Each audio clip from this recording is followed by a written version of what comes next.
Hi everyone, and welcome back to my channel.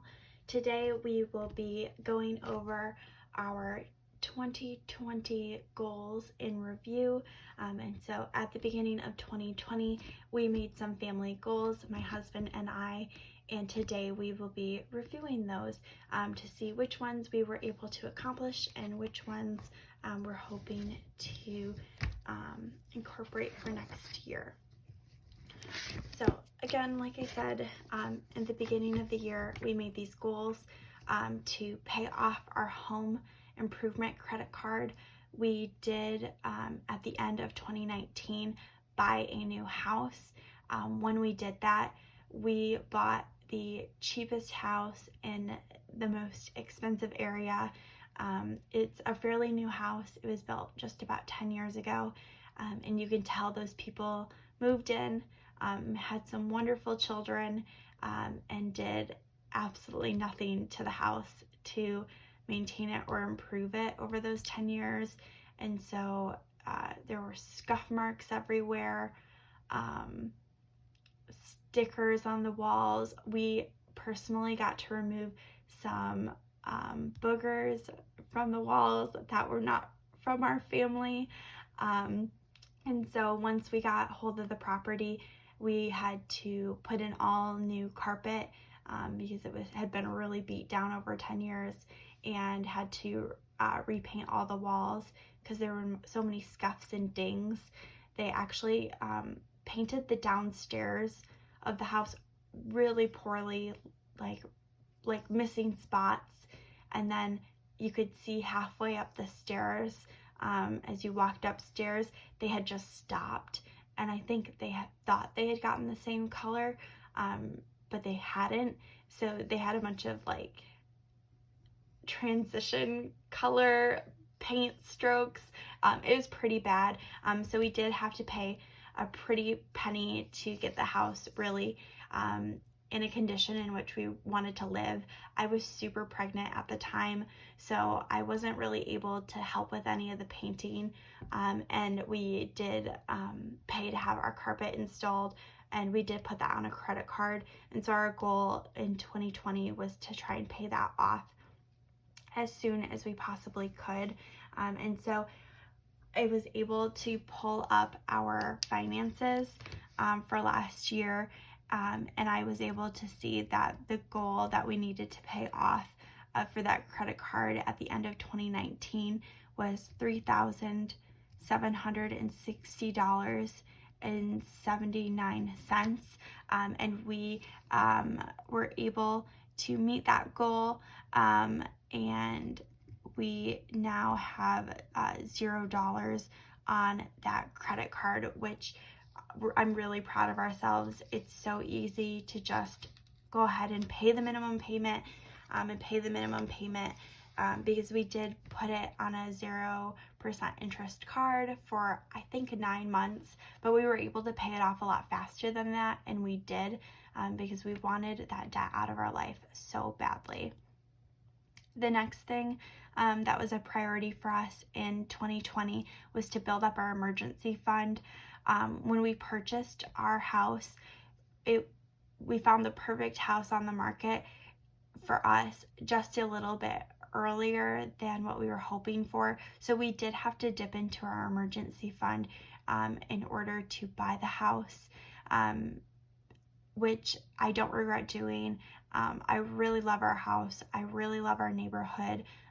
In fact, our neighbors who just bought a house right next to us paid, I think, like a third more than we did for our house. So we definitely got a really good deal in a pretty high valued area, but we did have to make some not great money moves in order to do so.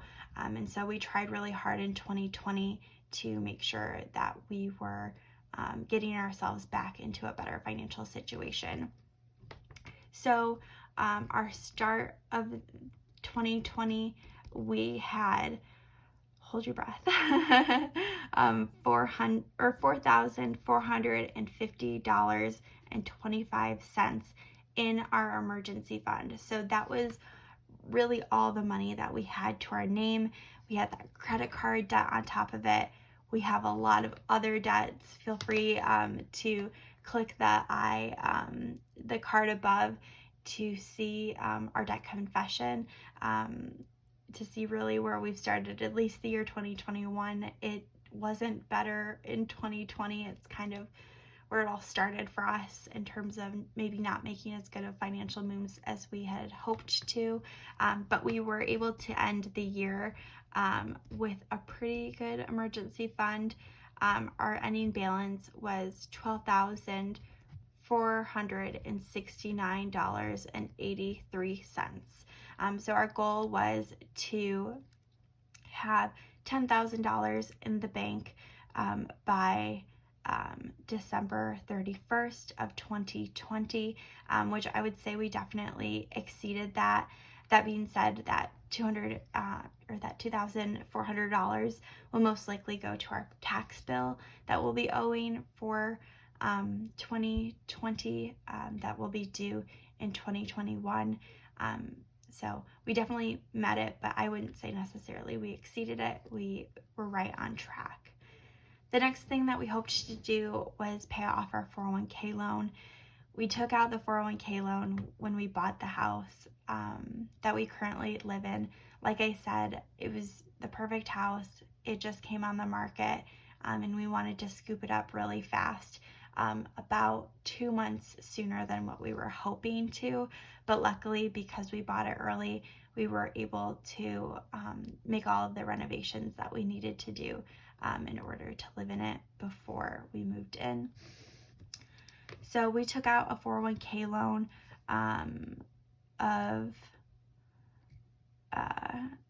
about $4,469.41. So that was its starting balance, and we were really hoping to pay all of that off this year, but I went and I took the money out of our bank account. We had to get a cashier's check to mail it in because you can only pay it in one large lump sum, and that's a lot of money to part with all at once.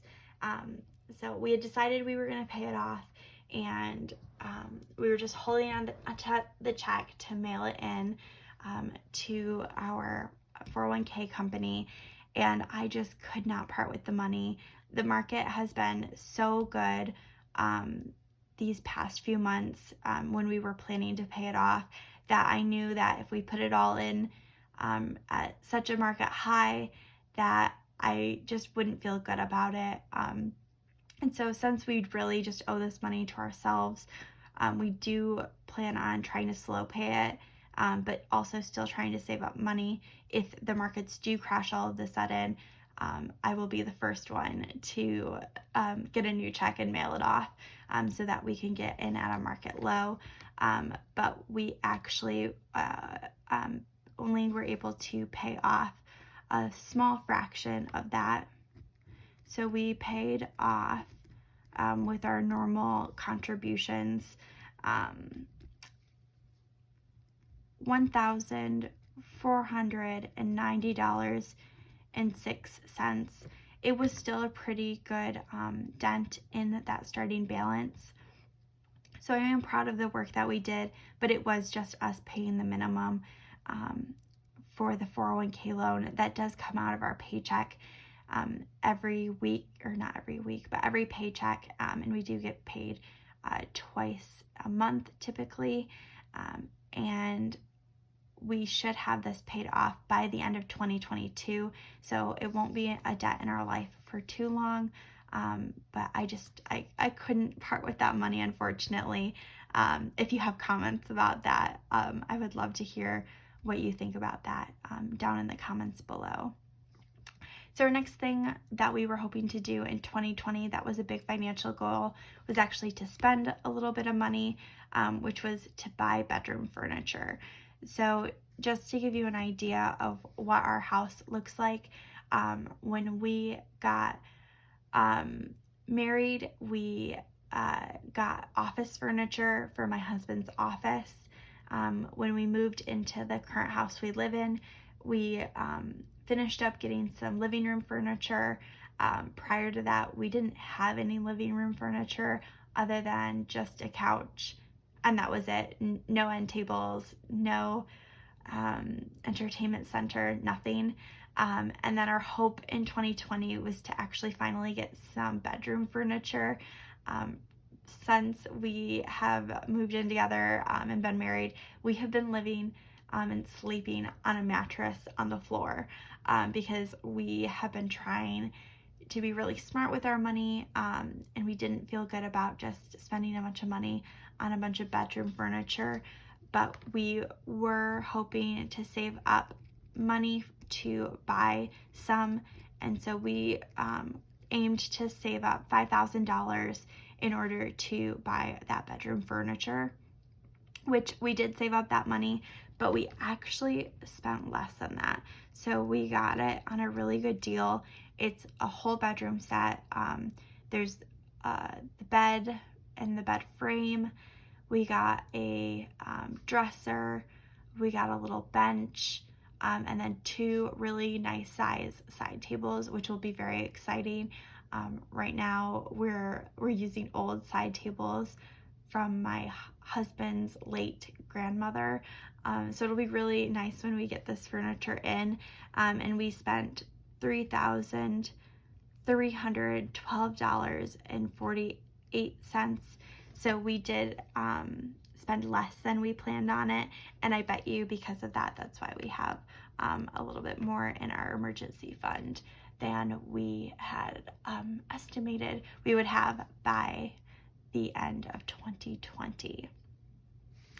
So our last goal was to save for our retirement. We wanted to save 13% of our income. Now, when we talk about our income for this goal, we are talking about our income that we earn from our employer. My husband and I do both have full-time jobs, and then we also own a rental property together on top of that. And I also have a side hustle as well that is not included in that income that I am talking about. But we do pay to our 401ks. We also have that 401k loan that we have been paying off. And then we do have an IRA, a Roth IRA specifically as well that we contribute to.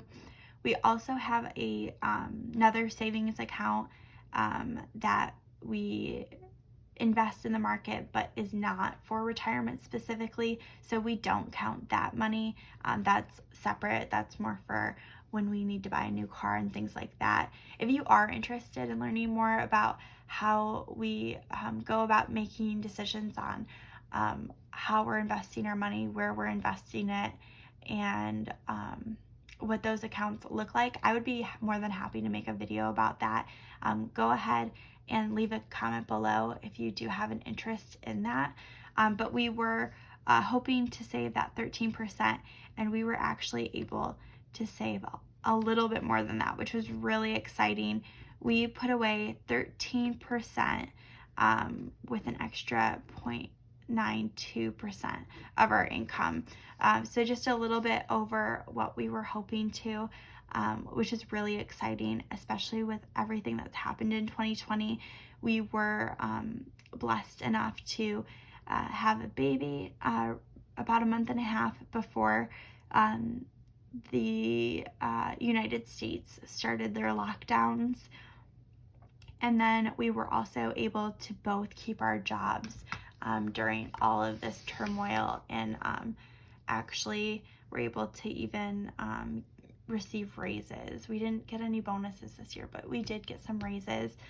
So this overall was our 2020 goals. We were able to meet 1, 2, 3, 4 out of the 5 goals that we had set for ourselves. So I'm really proud of us, and you'll actually see if you click up here to watch our 2021 budget goals, you will see that we have the goal to pay off our 401k loan in 2021. So go ahead and subscribe if you want to learn more about our finances and follow along on our financial journey, we would love to have you. Thank you. Bye.